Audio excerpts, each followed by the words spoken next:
ชีวิตเราต้องดิ้นรนน่ะหาเช้ากินทั้งวัน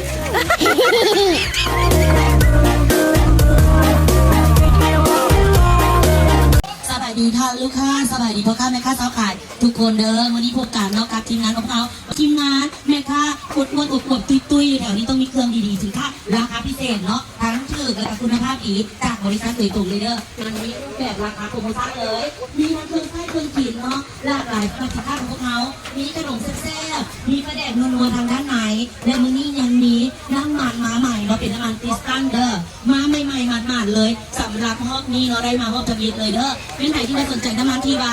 ดีต่อร่างกายเนาะตัวนี้มีวิตามินอีมีโอเมก้า3 6 9อยู่ในนี้เนาะกินดีมีประโยชน์ครับนี่เลยเนาะผลิตภัณฑ์ของเราน้ำมันติสตันบรรจุมา1 ลิตรเต็มๆเลยเด้อ1 ตุ๊ก1 ลิตรเต็มๆมาในราคา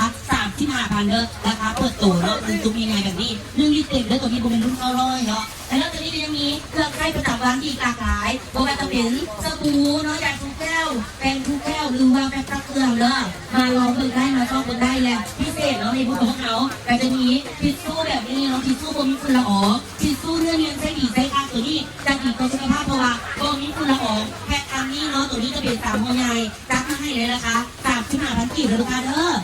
ทั้ง1ทั้งแถมดีกว่านี้และพิเศษในนี้เรามีปีโป้1 โหล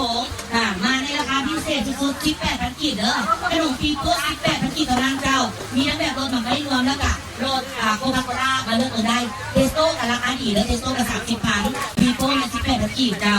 เติมมาได้เด้อโดย